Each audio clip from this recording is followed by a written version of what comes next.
Saudara yang kekasih di dalam nama Tuhan Yesus Kristus. Ini bagian terakhir yang kita pikirkan mengenai pencobaan. Pencobaan yang tidak melebihi kekuatan kita. Saudaraku, tidak ada hidup tanpa pencobaan.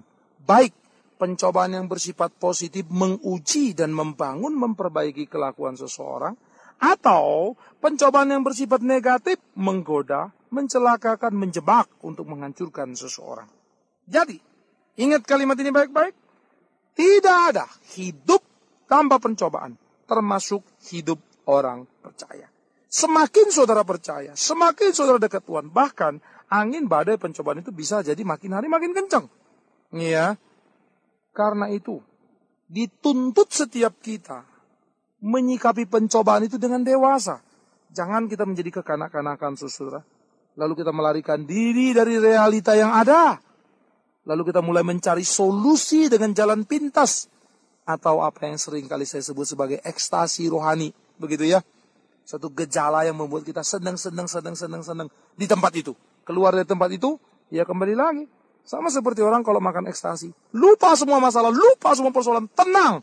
Habis pengaruh ekstasi, kembali lagi ke masalah semula. Jangan tipu dirimu. Jangan tipu dirimu. Dan sekali lagi, jangan tipu dirimu. Dengarkan nuranimu baik-baik, jujur baik-baik. Ya, kalau cuma rasa senang di tempat, sesuatu tempat begitu ya. Lalu keluar sebenarnya saudara jujur tidak dapat kekuatan apa-apa, awas. Itu namanya ekstasi. Dan ekstasi punya pengaruh sesaat, punya pengaruh beberapa waktu di dalam hidupmu. Jadi itu kita harus hati-hati sekali. Orang Kristen harus bersikap realistis. Orang Kristen harus memahami iman Kristen dengan utuh. Jangan parsial. Jangan separuh-separuh. Iya. Jadi betul-betul klop gitu. Kalau saudara main puzzle, mainan anak-anak itu ya kan disusun gambar seterusnya. Itu jangan sampai gambarnya ada karu-karuan saudara. Gambar itu mesti utuh. Begitu loh maksud saya. Ya. Nah sekarang saudaraku yang kekasih. Minggu ini kita memikirkan apa yang dikatakan kembali oleh Rasul Paulus. Dari 1 Korintus pasal 10 ayat 13. Pencobaan-pencobaan yang kamu alami ialah pencobaan-pencobaan yang biasa. Yang tidak melebihi kekuatan manusia. Sebab Allah setia. Dan karena itu, Ia tidak akan membiarkan kamu dicobai melampaui kekuatanmu. Pada waktu kamu dicobai, Ia akan memberikan kepadamu jalan keluar. Sehingga kamu dapat menanggungnya. Saudara yang kekasih, pencobaan disebutkan oleh Alkitab pertama kali bersifat sebenarnya biasa saja. Sesuatu yang wajar terjadi, bukan hal yang aneh. Wajar, karena itu harus dihadapi, bukan dihindari. Wajar, karena itu jangan takut. Loh, karena apa? Karena tidak ada satu pencobaan yang bisa terjadi di dalam hidup manusia. Jikalau Allah tidak mengizinkan pencobaan itu terjadi. Pencobaan-pencobaan terjadi itu suatu hal yang wajar. Merupakan satu proses, sekali lagi saya bilang baik positif maupun negatif. Satu proses di dalam pertumbuhan anak-anak Tuhan. Yang positif di mana Tuhan menguji dan membentuk kita, puji Tuhan. Tetapi yang negatif pun bisa dipakai Tuhan menjadi alat untuk membentuk anak-anak Tuhan. Saudara ingat bagaimana ketika Ayub dicobai? Wah, kalau kita ngeliat pencobaannya tidak masuk akal tuh. Kenapa bisa begitu? Sangat mengerikan sekali tuh. Harta habis, anak habis, istri menjauh, sahabat menghakimi. Waduh, kawat. Tidak ada apa-apa lagi sudah. Hopeless sudah deh. Tinggal sendiri begitu ya. Tetapi saudara, mengapa bisa terjadi pada Ayub? Kita bilang lagi wajar. Karena apa? Karena Ayub orangnya saleh. Karena Ayub takut akan Tuhan. Menjauhi dari kejahatan. Ayub orang sangat beriman. Karena sangat beriman, sesuai dengan imannya, pencobaan yang dialami pun mengagetkan buat kita. Yang imannya gak sekuat Ayub. Mulai mengerti saudara.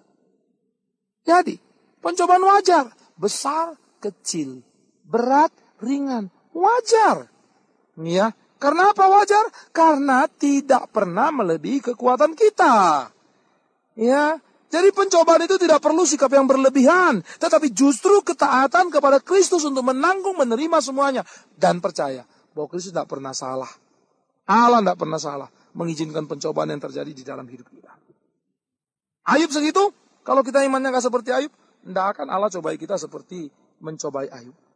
Ya, Kalau iman kita tidak seperti Abraham, tidak akan Allah berkata padamu, berikan anakmu padaku yang satu-satunya. Korbankan. Tidak akan, saudara. Allah tahu persis. Tapi sebaliknya, kalau kita nggak mengalami hal-hal seperti itu, yang berat-berat begitu, terus jangan ngomong dong, saya doanya ampuh, hebat, luar biasa. Enggak. Justru karena iman kita nggak nyampe, nggak kuat untuk nanggung seperti para pendahulu kita itu, saudara. Iya, Tuhan berbelas kasihan. Tuhan kasih kita yang enteng-enteng nih, yang ringan-ringan. Tapi jangan sombong, jangan sampai salah ngerti, gitu kan. Karena memang pencobaan tidak pernah melebihi kekuatan kita.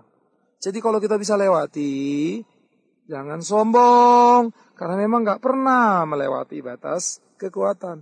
Masalahnya justru kalau tidak bisa ngatasin, itu keterlaluan. Karena tidak melewati batas kemampuan. Iya kan? Nah jadi di sini hati-hati ya. Nah saudaraku, oleh karena itu, juga kalau tidak pernah mengalami pencobaan, hati-hati. Mungkin Tuhan anggap belum penting buat kamu. Jangan besar kepala dan bilang, doaku ampuh, begitu ya. Sehingga kalau orang dicobai atau mengalami pencobaan, terus saudara mulai dia kasakusuk gak karu-karuan. Bukan suruh dia tegar, teguh bagaimana menghadapi pencobaan, malah dibawa yang gak karu-karuan, begitu ya. Saya mau lari dari realita yang ada, terobos pakai ini, lepaskan begini, lepaskan begono. Hati-hati, nikmati, ya, nikmati pencobaan itu. Jalani, supaya setan itu keki ngeliat saudara. Supaya setan itu jengkel ngeliat saudara, begitu ya. Sampai akhirnya dia tahu betul-betul ini orang kurang ajar, begitu ya. Setan maki-maki tidak apa-apa, saudara. Kalau setan maki-maki berarti Tuhan puji-puji toh ya. Jangan sampai Tuhan yang maki-maki kita, gawat itu namanya ya saudara. Nah, jadi pencobaan tidak melebihi kekuatan manusia.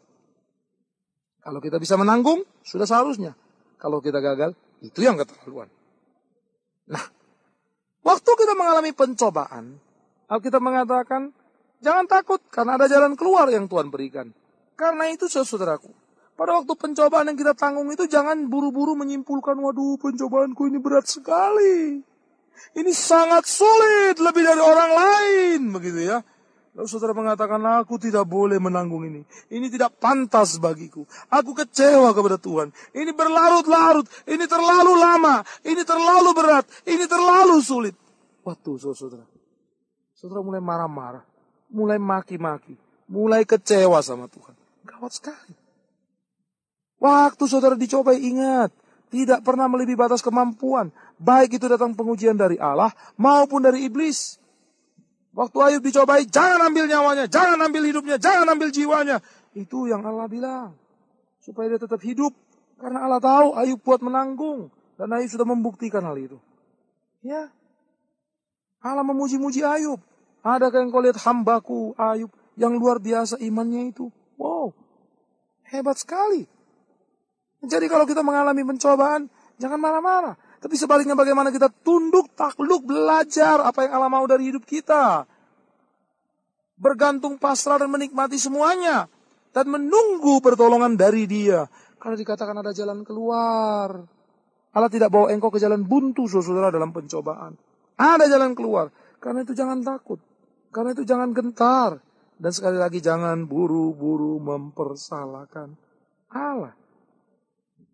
Tidak ada satupun pencobaan di dalam hidup kita ini yang membuat kita pantas untuk kecewa dan marah pada Allah, saudaraku. Dan tidak ada satupun pencobaan yang terlalu berat. Tapi pencobaan seringkali menjadi terasa berat karena egoisnya kita. Mau semua gampang dan enak. Karena egoisnya kita tidak mau menanggung kesulitan yang Kristus sudah tanggung di atas kayu salib. Karena egoisnya kita. Dan egois itu muncul karena apa? Karena kurangnya pemahaman kita yang mendalam tentang firman. Karena memang kita suka firman yang dangkal-dangkal. Kita memang suka firman yang gampang-gampang. Kita sukanya minum susu dari bayi sampai sudah dewasa. Sampai kakek nenek pun susu terus. Tak mau mikir. Tak mau baik-baik membaca Alkitab. Tak mau mendalami Alkitab. Selalu mau yang mudah-mudah. Mau yang instan. Dengan alasan inilah, dengan alasan itu. Mau yang sekedar memuaskan akal budi pikiran kita. Yang memuaskan emosi kita. Tapi tidak mau bertemu firman yang utuh. Yang sejati, yang membentuk kita. Firman yang seperti palu, firman yang seperti godam, firman yang seperti api membakar itu. Firman yang menguji itu, firman yang seperti pedang bermata dua itu. Yang mencabik-cabik kita. Kita tidak suka yang begitu. Karena kita merasa ditelanjangi, kan begitu kan? Oh, saudara. Akhirnya itulah yang membuat kita tidak tangguh menghadapi pencobaan. Bukan karena pencobaannya berat, melewati kemampuan kita.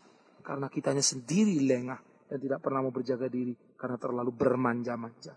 Hati-hati. Iya. Karena itu saudara, kita harusnya menentukan sikap sebagai orang percaya terhadap pencobaan itu. Mari saudara. Sikap-sikap ini penting untuk saudara perhatikan menghadapi pencobaan. Pertama, saudara mesti berani menerima pencobaan sebagai bagian hidup yang wajar. Karena memang pencobaan tadi disebut wajar. Pencobaan itu tidak pernah terjadi di luar kontrol Allah. Alkitab mengatakan satu rambut jatuh aja Tuhan tahu.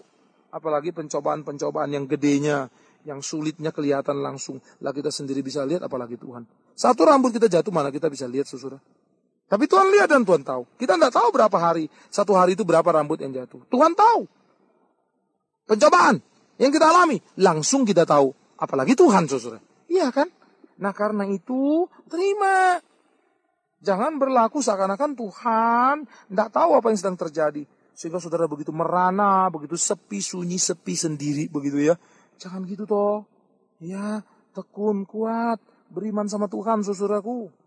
Yang kedua, terimalah di dalam pengharapan. Bukan terimalah di dalam kekonyolan. Bukan terimalah di dalam kepasifan. Terimalah dalam pengharapan bahwa Tuhan akan memberikan jalan keluar. Dan tidak akan membiarkan Anda sendiri. Teguh, kuat, tanggung. Kalau rasanya aduh berat amat, telepon temen, telepon saya, kita doa sama-sama saudara-saudara. Ya, rasanya butek, nggak bisa ngerti. Minta waktu, konseling, ngobrol sama saya. Mari ngobrol firman Tuhan. Belajar yang jelas, yang ngerti, yang kuat. Sehingga saudara boleh dikuatkan. Kan begitu saudara? Iya dong. Tapi jangan cari yang gampang-gampang ya. Kalau mau cari yang gampang-gampang jangan ketemu saya saudara. Saudara akan kecewa. Ya, karena saya tidak suka mengajarkan orang yang salah. Saya selalu bawa orang untuk memahami Alkitab seutuhnya, yang jelas. Pikul apa yang harus kau pikul. Jangan dilepaskan. Tanggung apa yang harus kau tanggung. Jangan ditanggalkan. Begitu loh saudara. Lewati. Tidak ada satupun hal yang sia-sia di dalam hidup ini. Semua menjadi hal-hal yang berharga. Makin kita memahami Allah. Ya, disitulah pengharapan tumbuh. Makin pengharapan itu makin kuat, makin kuat. Karena pengharapan itu pernah mengalami kemenangan. Dan itu menjadi pengalaman yang indah. Berjalan bersama dengan Tuhan. Dan menjadi bagian dalam pertumbuhan iman kita. Yang ketiga saudara. Terima dan nikmati sebagai proses pertumbuhan yang saya sebut tadi. Untuk lebih mengenal Tuhan seutuhnya. Begitu kita bertobat, jangan kira kita sudah mengenal Tuhan utuh saudara. Tidak bisa. Jatuh bangunnya kita di dalam pencobaan. Baik pengujian yang dari Tuhan. Maupun jebakan yang datang dari si iblis itu membuat kita makin sadar diri kita. Waktu kita gagal dalam pencobaan, waduh kita nangis. Minta ampun Tuhan, ampun aku gagal kemarin. Waktu aku gagal, aku makin tahu diri toh. Waktu ternyata diriku ini payah kan gitu ya. Jadi gak besar kepala, gak sombong. Gak bilang diri paling suci. Sendiri yang pernah pulang pergi, jalan-jalan ke sorga dan seterusnya. Begitu ya. Orang lain gak pernah, orang lain menajis. Tidak akan kau sampai ke situ saudara. You akan serius baik-baik. Jangan main-mainkan Alkitab. Begitu loh. Jangan main-mainkan anugerah Allah. Betul-betul mesti diperhatikan. Ya. Itu membuat saudara makin dekat dengan Tuhan. Itu membuat saudara makin memahami cinta kasih Tuhan. Nikmati. Waktu saudara bisa lewat. Waktu saudara terus belajar. Loh, thank you. Aduh Tuhan sudah tolong saya. Indah sekali. Saudara, pada tahun 95 saya melepaskan seluruh pekerjaan saya sebagai seorang usahawan. Ya, saya pengusaha tadinya. Saya lepas. Karena panggilan Tuhan cukup jelas. Tapi saya adalah orang yang selalu belajar untuk memberikan yang terbaik pada Tuhan. Karena itu Tuhan tuntut dari saya. Dan Tuhan pun selalu memberikan yang terbaik bagi saya. Dia yang mendahului. Karena itu saya masuk sekolah, saudara. Sebelumnya saya sudah khotbah ribuan kali. Karena dari 81 saya sudah ngajar sekolah minggu. 83 melayani remaja pemuda. 84 masuk dalam pelayanan kampus sampai 95. 11 tahun begitu ya di kampus pelayanan. 14 tahun jadi guru sekolah minggu. Sampai sekarang ini saya masih berurusan dengan sekolah minggu. Masuk dalam sekolah teologi. Belajar lagi. Saya sengaja menggembleng diri. Seperti Gatot Kaca dicandra di muka. Kira-kira gitu ya. Masuk mengembleng diri. Murid-murid Tuhan Yesus saja yang nelayan-nelayan itu belajar 3,5 tahun lebih kurang lebih bersama dengan Yesus. Yang guru sempurna, guru perfect itu begitu ya. Gitu pun mereka masih gagal, nggak karu-karuan. Apalagi Big Man Sirait. Ya, banyak kelemahan, banyak kekurangan. Mesti belajar. Lah saya belajar saudara. Siapkan waktu 3 tahun lebih. Oke. Nah waktu saya belajar, kemudian menyelesaikan semuanya terus sambil jalan. Nah di tengah-tengah perjalanan saya belajar itu saudara, ibu saya cuci darah. Sakit, divonis dokter cuci darah. Ringkas cerita 2 tahun saudara. Setahun sebelum Krismon dan setahun sesudah Krismon cuci darah itu. Maka habislah deposito yang sudah kami atur. Mobil dari 3, 2, 1 ludes. Rumah dari 2 tinggal 1. Dan 1 pun terakhir sudah dipertaruhkan. Saya kumpul dengan istri, anak-anak kami doa. Kalau memang harus terjual, terjual. Waduh saudara, habis-habisan. Saya kecewa sama Tuhan, terus terang aja jujur. Saya marah sama Tuhan. Saya marah, saya kecewa. Saya coba menanggung semua kesulitan sebagai anak yang paling besar di tengah-tengah keluarga. Saya coba belajar untuk menunggu pertolongan Allah. Ya, saya menengadah kepada Dia, meminta pada Dia supaya Dia menolong saya. Tapi tidak kuat juga. Waktu habis semua saya kecewa, kok begini? Saya tahu begini ngapain Tuhan? Saya dulu selama guru sekolah minggu ikut Tuhan baik-baik. Nah, kalau tahu gini kan lagi kerja lebih bagus. 4-5 juta cari sebulan juga tak pusing saya. Tapi sekarang habis sudah semua. Tapi saudara, akhirnya saya cuma belajar satu ya. Indah sekali. Bertahun-tahun itu saya belajar untuk makin mengenal Tuhan saya yang kulayani itu. Seakan Dia berkata kepada saya, memberikan pengertian bijaksana sama saya. Saya yang ngerti. Tuhan mau saya melayani bukan dengan apa yang ada pada saya, tapi dengan apa yang akan diberinya kepada saya. Artinya saudara, semua yang tadi saya atur, saya andalkan tadi harta benda itu habis ludes. Tidak karu-karuan lagi. Lah saya tidak punya apa-apa. Tapi waktu tidak punya apa-apa itu, justru Tuhan mau ajar saya supaya saya berharap bergantung sama Dia. Wah enggak, memang saya tidak tahu apa lagi kecuali berdoa dan angkat tangan. Dan bilang Tuhan tolong saya. Tapi itu mengajarkan saya kepada satu prinsip yang kuat saudara. Sehingga pelayanan bagi saya bukan apa dan siapa. Tapi Tuhan mau apa tidak. Nah saya mesti peka pada pimpinan Tuhan. Saya akan mengatakan apa yang harus saya katakan. Bukan untuk menyenangkan orang yang mendengar. Tapi untuk menyenangkan hati Tuhanku yang mendidik dan mengajar aku. Untuk mengatakan kebenaran itu. Maaf. Setiap kali orang mendengar khotbah saya. Pasti tidak akan menemukan kalimat di mana saya memuji-muji manusia. Tidak akan. Tapi saya akan bersyukur kalau ada orang-orang yang dikuatkan, diteguhkan oleh Tuhan beriman kokoh. Saya bersyukur kepada Tuhan yang memberikan iman itu. Kepada Tuhan yang meneguhkan itu. Wah itu jadi pelajaran mahal toh. Memberikan saya juga prinsip-prinsip penting dalam pelayanan saudaraku. Ya, membuat saya tidak hitung-hitungan dalam pelayanan. Dan saya percaya pengalaman-pengalaman yang saudara alami dalam pencobaan pergumulan saudara alami itu tidak sia-sia kalau saudara bisa menangkap momentum itu. Karena di situ saudara bisa belajar dan makin mengerti tentang Tuhan, mengerti tentang cinta kasih-Nya.